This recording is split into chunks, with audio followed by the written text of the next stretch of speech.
The Federal and Devaki Specialty Hospital jointly present the Madurai Marathon 2024 Run for Health on Sunday, October 20th, 2024. Entry is free for all.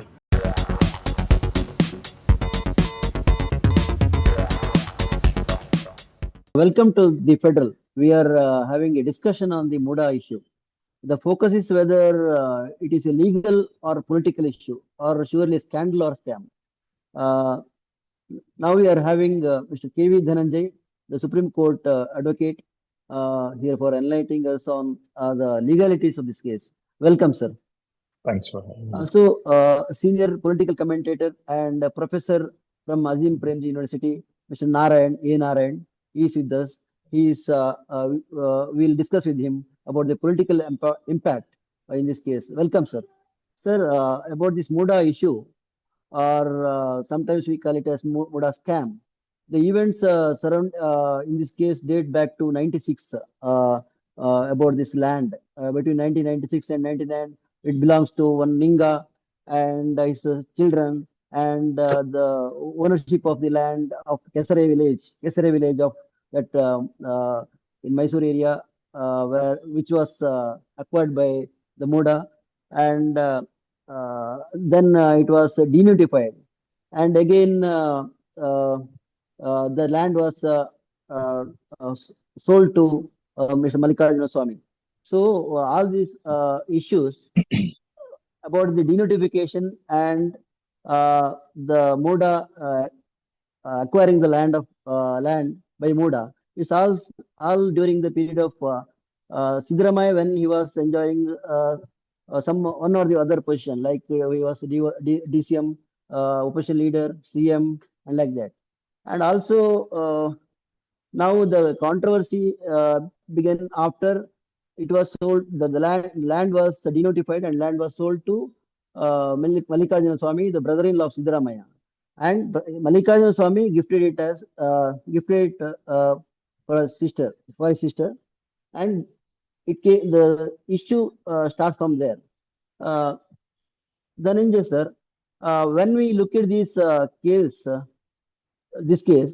what is your opinion, sir? Whether because the ownership of the land and some controversy there in the dispute between their family before it was denotified and after it was sold to brother-in-law of Siddaramaiah. What do you think about this, sir? What is your opinion, sir? Well, two things. The facts are complex, and it is very unfortunate that the people of Karnataka were introduced to these complex facts and then told that, okay, there is a corruption, there is scandal and all of that. To start with, there is, of course, irregularity here, and there appears to be corruption. And there is no doubt about it. And that is why we want an investigation, or rather, not me. That is why we would actually expect an investigation in this matter. But on the face of it, some outlandish arguments have also been made by the petitioner's side in this case. Now, what happens is, you could go to any civil court anywhere in Karnataka. You will find a good number of adverse possession suits. Now, what is adverse possession? Adverse possession means that somebody who is in possession doesn't really have the title, but then the title is with someone else. And the one in possession is denying the title of the true title holder, and he does so for a period of 12 years, he or she, for a period of 12 years. And if it is in case of government, it's slightly higher, it's 30 years. If it's a private person or an organization like MUDA or BDA, then it is 12 years. If it's a state, plain and proper, then it is 30 years. Then, if you go to those court proceedings and see, you will find the plaintiffs, private persons, would say that they've been in possession for the last 12 plus years. The government or the BDA or MUDA would say they've been in possession. So, just because a private person says they are in possession, that does not amount to they making illegal or fraudulent claims, nothing of that sort. But unfortunately, a flavor of that kind was being portrayed by the petitioners in this case. And I was quite surprised. Adverse possession suits precisely lie to decide who might be in actual possession. So even if MUDA claims some property is already theirs, a private person could always say that they are in possession. And, this is precisely what adverse possession suits do. Having said that, um, the other aspect in this matter is there has not been transparency from the Chief Minister's side. I think the way to look this is rather than get to the facts, because at the end of the day, when you talk about facts, the persons have not been heard at. Siddaramaiah's wife has not been heard anywhere. Siddaramaiah's brother-in-law, he has not been heard. So and there will always be facts that they will present. So those facts, we do not have the benefit of knowing at all at this point of time. So without getting to know the proper facts involving them, it may not be possible to categorically say that, okay, this is a case where those individuals have acted in a fraudulent manner or anything, because fraud requires intent, right? Now, if you go back to the 2G scam, what you did find in the 2G scam is that Ammal, the wife of Mr. Karunanidhi, she was a signing authority. But she used to sign papers and documents whereby the company of which she was one of the signatories happened to receive, I think, 200 plus crores from these counterfeit or black companies. But yet the court did say, rightly, that look, it's not enough that you sign. Intention is important. So intention of Mr. Siddaramaiah's wife behind all of this matters. Now, we do not know if she was even aware of what she was doing. It's more than possible that she was simply signing off. So the Siddaramaiah scandal has to be viewed with that level of sensitivity, number one. Number two, the arrogance of the chief minister in all of this, I think that is probably what gives away, their side. He could have been more humble in this approach, and he could have said that, look, if there is illegality here, that certainly should be investigated. But he did no such thing. He, I think, was responsible for creating some kind of commission, which in fact had a very broad agenda, not really focused enough on this. So when people make an allegation, more so the opposition, which seems to be quite emboldened these days, they are entitled to, and they must in fact make these allegations. When they make these allegations, what really matters and what public perception cares about is how the person subject to accusation respond. Now, the petitioners, have been focusing on the Siddaramaiah episode. But what about so many more episodes that we get to read bits and pieces of? Now, Siddaramaiah's wife received X number of sites, and the allegation is that she was not entitled to those X number of sites. What about other persons as well? So you also must ask the petitioners why they've shown no interest in also prosecuting the various other people that might have similarly received sites, because when you single out someone, when you go over to pour over these records and you find there are 40 different beneficiaries, and you find you want to go after one beneficiary, then naturally, of course, you are entitled to in law to just proceed against one. But whoever is proceeding might also want to answer what actually makes them leave out everyone else. And as far as I am concerned, I'm a citizen, I'm an ordinary citizen of this country. I want the guilty people in this episode to be punished. Not that there are guilty people. I'm not saying there are guilty people here. I'm saying whoever is guilty, should that guilt be properly established on a fair investigation, they must not just be punished. They must also receive company of various other persons in this scam or scandal or whatever. So, sir, when you started with a very long narration. To establish corruption, you really cannot go on with such a long narration. To establish corruption law at the heart of it is something that you should be able to comprehend in a very ordinary manner. But in this case, facts upon facts are all being presented. And Mr. Siddaramaiah, his arrogant attitude in the beginning, and this lady, his wife, coming out with a press release, probably also did more harm than good to her own case, because two things. As a housewife, I understand, or my belief is that she is a housewife. He could have always said that she didn't know. He signed on papers, believing that she had lawful claims to whatever she wanted through those representations. If she were to say this, the investigating authorities would find it so difficult to prosecute her. You need to have an intentional or a guilty mind. That the investigating authorities must positively prove that Siddaramaiah's wife knew that the law prohibited this particular representation. The law prohibited her from receiving this. Yet she went ahead. Now, how do you prove that in case of a housewife? It's nearly impossible. That's why you rarely see prosecutions of this kind. Because courts are always going to ask, okay, You have prosecuted this private person, but show how you can establish the private person knew this was illegal to do in the first place. So, to that extent, the beneficiary is Mr. Siddaramaiah's wife. And the conundrum here is, I don't think he would fall under the net. Then let's come to the other accused, Mr. Siddaramaiah. Now, Mr. Siddaramaiah apparently in this case didn't sign any paper, didn't really pass any order, did not even issue a recommendation. He did not himself write anything. In that event, of course, one of the petitioners has nicely shown that this episode went on with speed. Anytime this man, Mr. Siddaramaiah, was occupying higher positions of power. Now, that's a good analysis. We must credit the petitioners for that.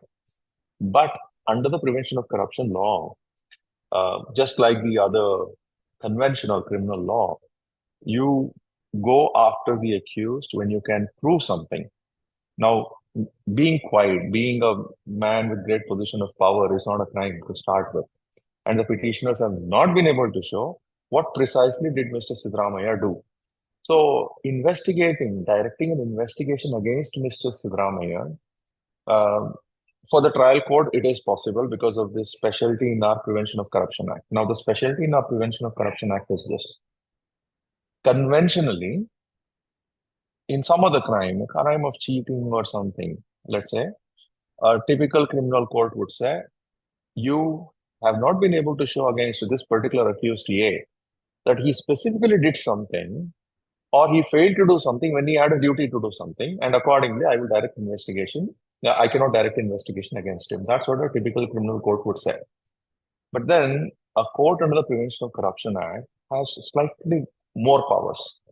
In this case, that special court is justified in saying that though there is no direct material against Mr. Siddaramaiah himself, because I see that the matter moved greatly when he was occupying positions of power, I will also direct investigation against him. But please note, this investigation can't primarily be against Mr. Siddaramaiah.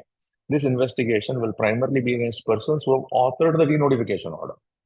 I'm sorry, not the denotification order, the order of allotment. Whoever is the person who passed this order of allotment on the premise that the allotment could not have been lawfully made, or even if such an allotment could have been lawfully made, these people were not deserving of that particular allotment on that ground. If whoever passed that order, he will be the primary suspect. Now, who is that individual? The petitioners don't seem to be pointing out towards that individual, and that is where people like us have a problem with this case. We have a problem with this case because Mr. Siddaramaiah can't be the primary suspect in this case. At the most, I mean, he could be investigated, but if he is investigated, he would probably, I understand, say, I did nothing. Was I aware? Well, I was slightly somehow aware, and I believed that, they were just asking for whatever was their lawful claim. I didn't know much about it. So he goes off the hook. And I can tell you this. If you separate politics from this, if you were to see this as a typical corruption case, and Mr. Siddaramaiah is investigated, give them 3 months and find out what case they can build against Mr. Siddaramaiah. Looks like I don't think they really can do much against him. And this I think is the first many lines that I actually can say about it. There's so much more to talk about this. Sir, can the investigative agencies connect Siddaramaiah to this issue or this incident, because he was having positions like DCM, CM like that?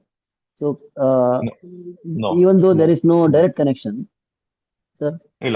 No, not at all. You see, in criminal law, you don't start with assumptions. And the criminal law also recognizes that whoever passed an order, get him prosecuted, get him convicted. And if the one who passed the order comes forth to the investigating officer, if his lawyer comes forth and says, look, we did what we did, knowing fully well it was wrong or illegal to do because we were pressurized by XYZ.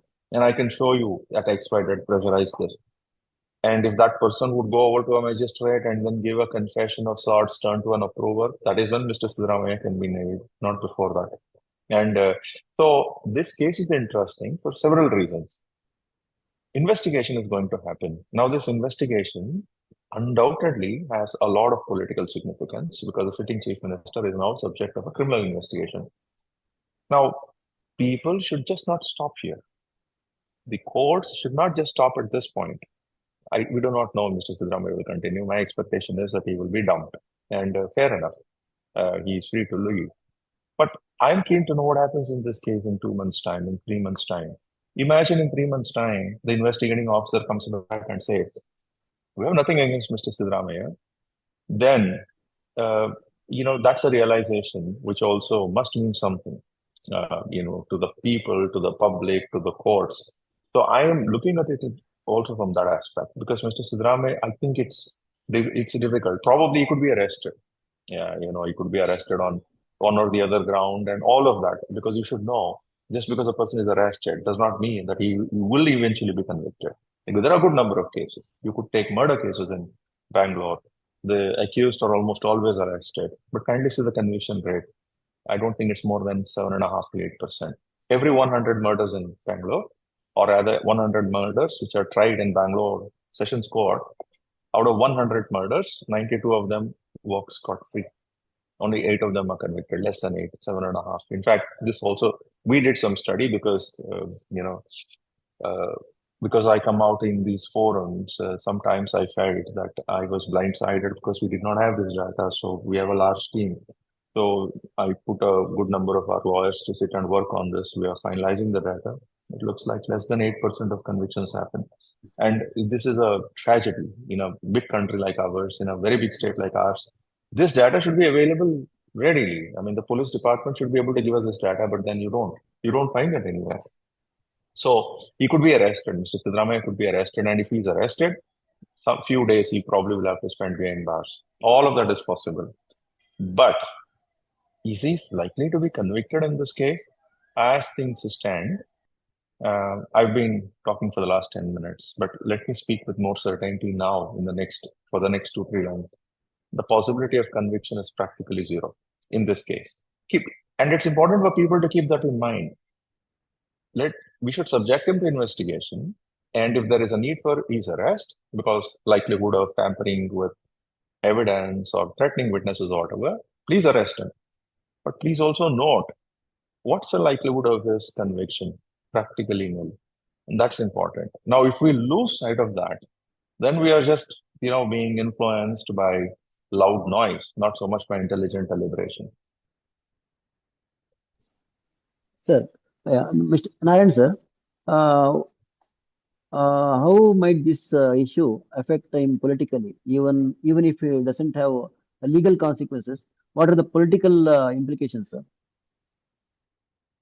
Okay, thanks, Naveen. I think when Mr. Dhananjay said that keep aside politics and then there is zero case against Mr. Siddaramaiah, that sort of sketches the enormity of politics involved in this whole case. But that apart, now your question is what will be the political consequences?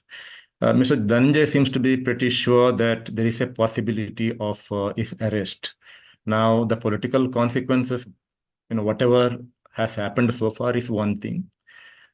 In case he is going to be arrested, then I think it will become inevitable for the party high command to ask him to step down.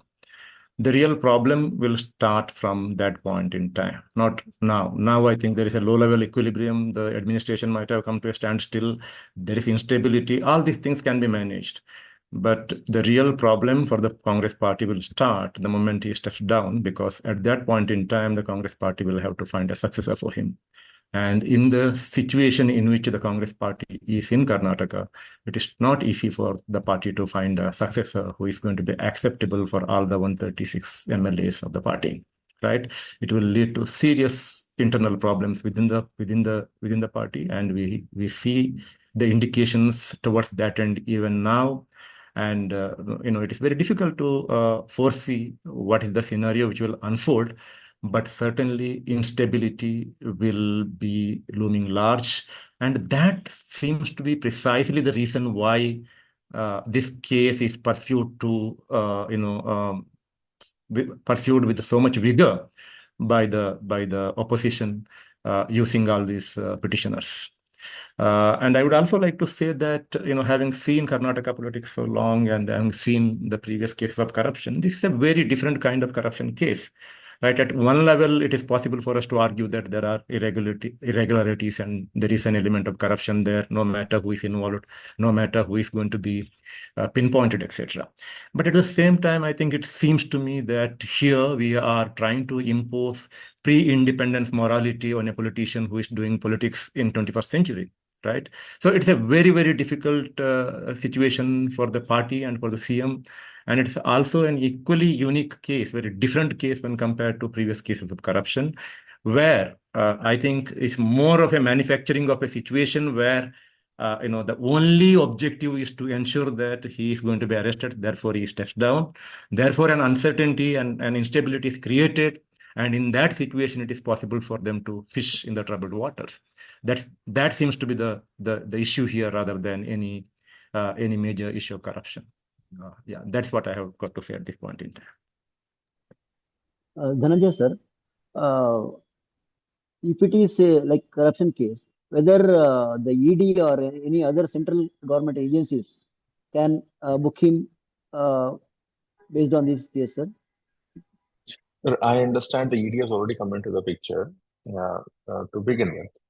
And when I was talking about arrest, I was referring primarily to this possibility that the ED arrests him. The ED coming into the picture, perhaps somebody within the ED must explain how they got into the picture in this case. Because I can just give a simple examination. I'm sorry, simple illustration. I'm sorry. Say you're a public servant. So if you're a public servant, while you assume office, you will give a statement of your assets and liabilities to your department. And you will frequently update it. Every annual filing and all of that will be there. So you're a public servant. And again, I wanted to basically give a more personal example. That's why I'm using these words you. I don't mean, certainly you're not even a public servant. So you take enormous amounts of bribe, right? So you take lakhs or crores together in bribes. And what do? You will store it in your almirah. But then you're afraid of thieves and robbers and all that, dacoits. So you decide that you will set up a coffee shop. And the civil service rules applicable to you does not prohibit you from setting up a coffee shop where you are a minority stake. You set up a coffee shop with your family member in charge, and you take bribes, and you will start passing off those bribes as if that's a proceeds in your coffee shop. So you have a coffee shop where the business is barely 3 or 5,000 or 10,000 in a day, but then you start showing proceeds of 2 lakhs, 3 lakhs per day. And that way, you converted proceeds of crime to appear legitimate. That's conversion. That's what money laundering law is about. Now, we hear about ED all the time, but ED is actually largely a concept. So what is the conversion here? Who is alleging that any money was in fact, given out in any way, or if it was property that is non-money, property of kind, what came to be converted to something else? I am at a loss to understand. I know the ED has come in. That is because trustworthy media sources have said the ED has already come into the picture. Now, if ED has come into the picture, they're going to arrest. You look at ED's actions over the last 5 years. Anytime they come into the picture, they always make arrests. And the ED law is such that the arrests once made, the persons who are arrested will struggle a great deal to obtain bail. They'll have to prove that they did not commit the crime in question, and then the court will have to somehow be satisfied that it is so, right? The burden is more or less reversed in those cases. The burden that we see in conventional criminal cases is more or less reversed. And you would see, I think Mr. Arvind Kejriwal was in fact behind bars on that very ED charge. And so many other leading prominent politicians were arrested by ED, and then they had to struggle behind bars for a very long time. So I'm keen to know what that conversion is. According to me, I don't think there is that conversion right now. I mean, the investigation has yet to, in fact, even take some particular shape, so that the ED could say, oh, the investigation has uncovered this is the kind of money that changed hands from A and then it went to hands of B. We're nowhere there. But yet ED has come. So they have to show conversion, they have to show money laundering. And this probably is, I think, not a candidate for that crime. Do you think Siddaramaiah is in deep trouble politically because of all these issues? Because Yeah, he will be in, yeah, go on. yes, sir. Yes, sir. Yes, sir. Yeah, continue. Sir. Yeah, so he will be in trouble in case he is going to be arrested. If the arrest happens, then I think it will be inevitable for him to step down. It will be inevitable for the party high command to ask him to step down, right? So in that sense, he's in trouble. But if somehow the arrest doesn't happen, if ED does not step in for whatever reason that Mr. Dhananjay narrated earlier, because there is no case that ED can take up here.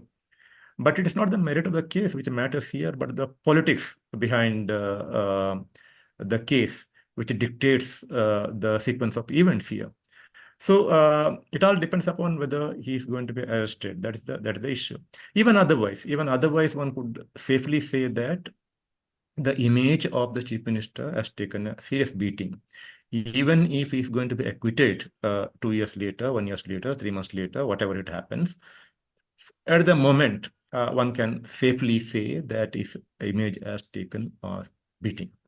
Similarly, I think for the first time, because of Siddaramaiah, the party is also in an embarrassing situation, irrespective of the merit of the case, because when day in and day out, there's a barrage of allegations that he's corrupt. He has, look at the way the media uses the term. It says MUDA scam. Now, nobody knows what is the scam here, right? It is a case where they have lost land and they have claimed compensation. Now, the matter, of course, Mr. Dhananjay will be in a better position to explain this. The entire issue here is whether the compensation has been claimed properly or not. Any land loser will ask for more. But the liability is for the government authorities to decide, right? So whoever has made that allotment, they are liable for whatever irregularities that have been committed. So that seems to be the situation here. But these are all, for somebody to analyze legally. In reality, what has happened, it's a battle of perception. The battle of perception, the chief minister has already lost. The battle of perception, the Congress party has already lost as far as Karnataka is concerned. Now it appears that, look here, there is no one in Karnataka, who can claim that he's clean, right? In a way, only Siddaramaiah, of all the chief ministers, of all the senior leaders that we have in Karnataka, he used to enjoy a relatively cleaner image, which has been the casualty in this entire episode. That is one part of it. Now, the other part is, it has been more than a year, almost 1.5 years since the government came to power, and in the first year, for right or wrong reasons, they have not been able to build a good image for themselves, administratively speaking. So, that should have started after the Lok Sabha elections. In the Lok Sabha elections, the Congress did not do too well, but it was not too bad a performance either. So, after the Lok Sabha election dust settled down, the government should have started a second innings to convince the people, look here, you have given us a clear mandate and we are performing. Now, that is another casualty, right? So far, in the last 4 or 5 months since the Lok Sabha elections, the government has not been able to do that precisely because of this reason. And given the possibilities that are lined up, it appears to me that it is not possible for the government to recover and present a decent performance image in several months, for several months to come. No, and in case there is going to be an inevitable leadership change, that will create further instability. So all these things are going to accumulate because in Karnataka, we have a situation where voters don't prefer the same political party to come back to power. And, that possibility is getting more and more distinct because of the events that is unfolding. Possibly the opposition game plan is to ensure that midterm elections happen in Karnataka, so that they are going to benefit from that, because in this kind of political uncertainty, because if you see the history of Karnataka politics, people of Karnataka, voters in Karnataka, they have possibly accepted some amount of corruption in the past, but whenever there is political instability, whenever a political party has been engaged in serious kind of dissidence, etc., that party has never been able to come back to power. Okay, so it has been a very bad innings for the Congress so far. Even before the MUDA case came into the picture, the image was not very good. And after this case came into light, things have moved further further down. So that is where the Congress is. That is where the CM's image is. Dhananjay sir, whether you consider this is a scandal or just a legal issue or controversy, and second part is whether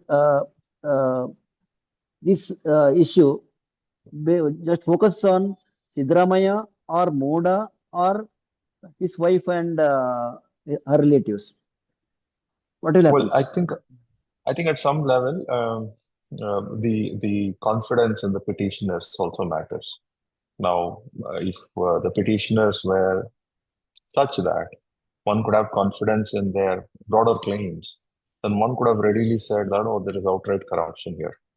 But I think things are nebulous. So I honestly do not know if this was just free for all, in which this lady also stepped in and then got these allotments. But as far as Mr. Siddaramaiah himself is concerned, he could be the one directing from behind. He could also be the one indifferent. So you also have to give some benefit of doubt, particularly when a person does not himself sign anything.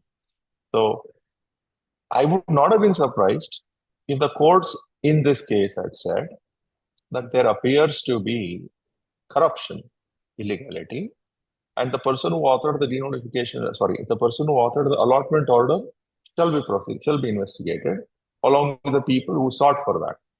And there is no particular material against Mr. Siddaramaiah, so we refuse to direct investigation against him. If the High Court had said this, if the trial court had said this, I would have come here and said, that's perfectly fine under the conventional law. Only the trial court has this leverage under the Prevention of Corruption Act to go one step forward and to do what the trial judge has done in this case.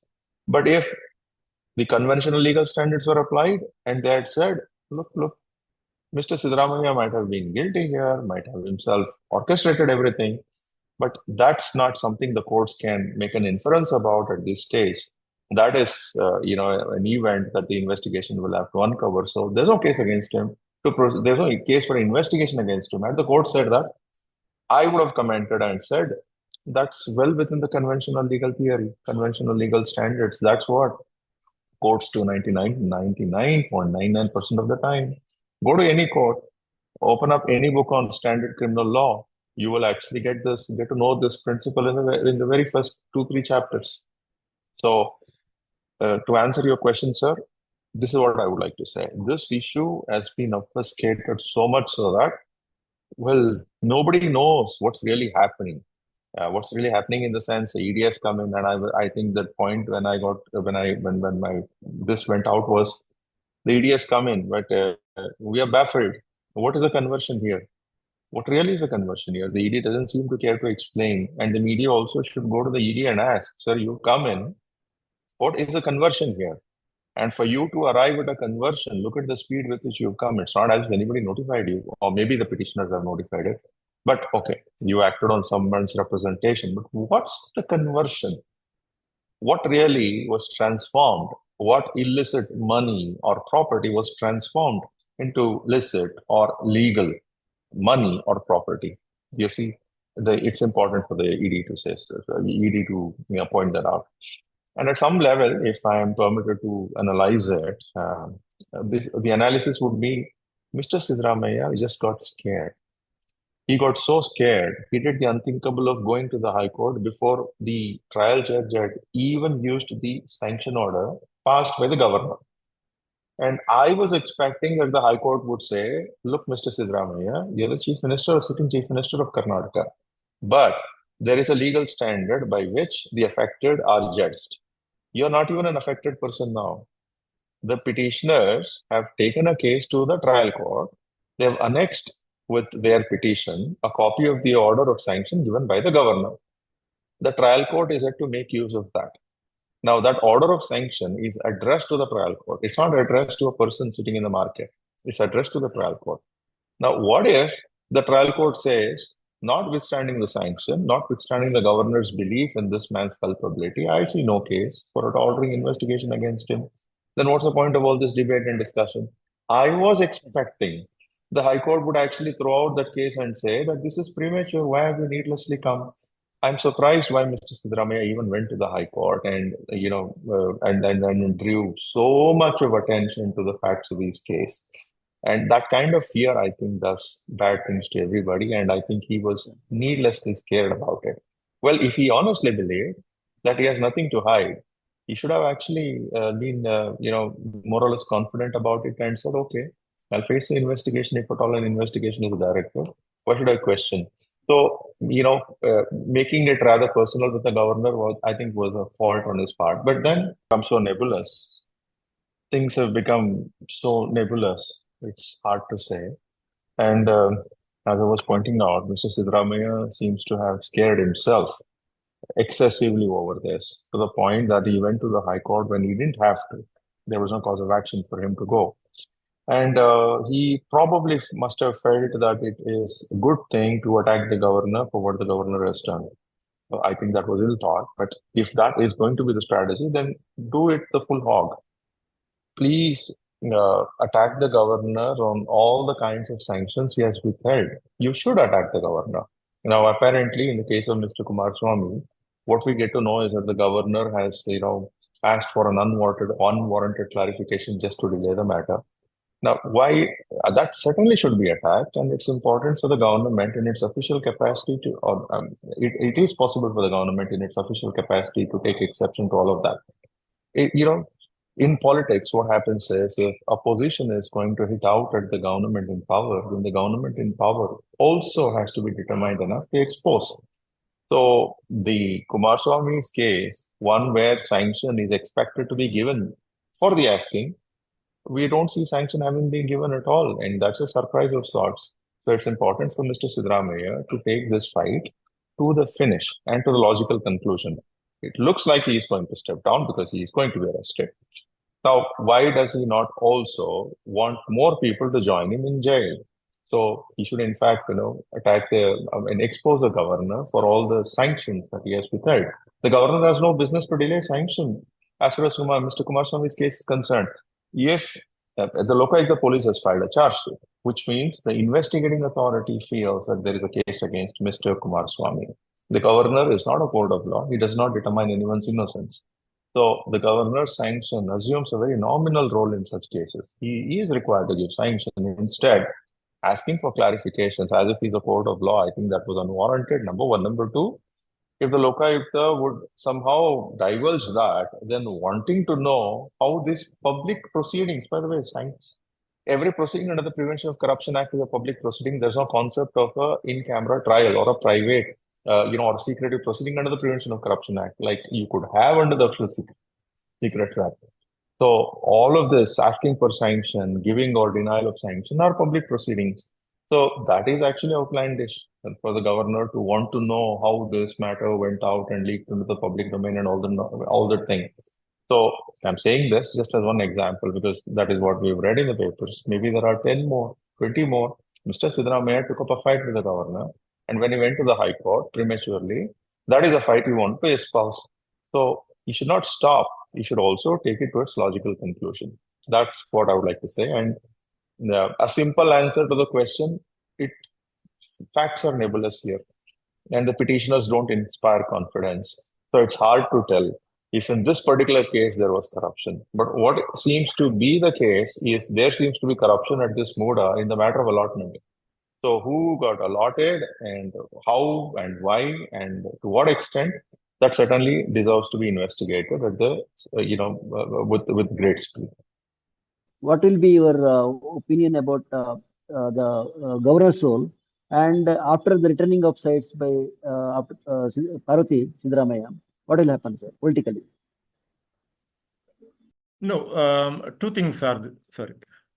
There are two things here in your question. One is what I have got to say about the governor's role, and second, because the sites have been returned now, what are the consequences, political consequences? Now, let me start with the second one first, because all that I can say is that the political consequences of that action will depend upon the legal consequences of it. Legally, if it is going to help her case, then of course there will not be any political consequences. Otherwise, I don't know what is going to happen. But will it create a kind of sympathy for her? I'm not. Again, that depends upon what is the legal consequences which are going to ensue from this. Anyway, so therefore, I don't think I can dwell on that matter too much. Now, coming to the role of governor, I think I'm not a legal expert, so I'm not going to say much about it, except that it appears that the governor has acted in a partisan manner. Now, this is incontrovertible, right? Merely looking at the facts of the matter as a common man, it appears very, very clearly that the governor has been acting in a partisan manner, and he is a tool in the hands of some politics being played in this case. That much I can say as a common observer of this case. But what is coming out of it? I think I should go back to one point that Mr. Dhananjay has made, which is that I can't really say whether the government or Mr. Siddaramaiah has played the legal has fought the legal case properly or not. But I can certainly say that they have not been able to play the political battle properly in this case. Why am I saying that? I am saying so because for some reason, this has been the case always. Congress is not a match to the BJP when it comes to cutthroat politics. In this case, BJP is following a policy of cutthroat politics, and the Congress has not been a match to this. And that's the reason why they are not using the levers that they have against the BJP to fight it politically. This is one. Second, I think legal matters apart, and leave out the weaknesses that the chief minister may have in this case. But what has really tumbled out of the cupboard are the weaknesses of the party in Karnataka. Now, there is a rumor that after 2.5 years, anyway, Siddaramaiah should have made way for Mr. Shivkumar, the Deputy Chief Minister, according to an agreement about which we know officially nothing. But now, because of this case, what has happened is the difficulty in such change of power, impending change of power, have come to the fore. It has become amply clear that the MLAs in the party and senior ministers in the cabinet are not ready for any change of leadership in Karnataka, and that sends out some signals to the Deputy Chief Minister and the supporters, and therefore what consequences will follow and how he is going to react to this entire emerging situation. All these things are going to create a lot of instability in the party. Now, the Congress or the legislature party of the Congress in Karnataka is not going to be the same in the future, no matter what happens to the case legally, right?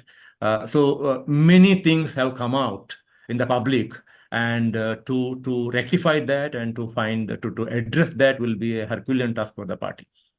Thank you, sir. Dhananjay, sir, one last question. What will happen legally as Parvati Siddaramaiah return the sites to MUDA? Whether it will harm the case or it will help Siddaramaiah? Well, it will not help Mr. Siddaramaiah, and it could possibly harm her. Yeah, in the beginning of this discussion, I was pointing out about some kind of immunity. When I say immunity, not formal immunity, but immunity that is seen in actual practice that housewives actually take. Housewives are given by the criminal law. When they say that they didn't know, they simply signed off. And that kind of immunity might have been available to the wife of Mr. Siddaramaiah as a housewife. But when she came out with a press release, it actually did seem like she was aware of the issues and she's also politically sensitive about it. Now, she did sign that press release. So that I think would in fact make it difficult for her to take the position that she didn't really know. So this probably is another outcome of, being afraid a great deal. I read the press release and it seemed like, why did she do this mistake? Her silence is what might have helped her in this investigation. And the prosecution would have had a hard time, in fact, putting her among the list of accused in a charge sheet by saying, if she were to say, I did not know this was illegal. I thought, I was told I'm entitled. Somebody prepared this, most likely a family member prepared, they asked me to sign, I've signed on it. I have had no intention to deprive the government of anything, and I have no intention to obtain anything illegally. Other things she could have earlier said, and then put the prosecution in a disarray. But now, if she were to say so, the prosecution will most likely say, well, you seem to be aware. Here is your press release. You seem to be aware of everything. You're even politically sensitive about it. So this, I did not know defense may not fly well because of this press release. I do not know who advised her to do this. And quite honestly, I feel sorry for her because she might not know anything about it, or even if she did whatever she did, as law allows every accused to in fact set out a robust defense for himself or herself. She, I think, more or less made it difficult for her to take good defenses that were available under the law. It does not help anybody, and that's what I would like to say. Thank you, sir.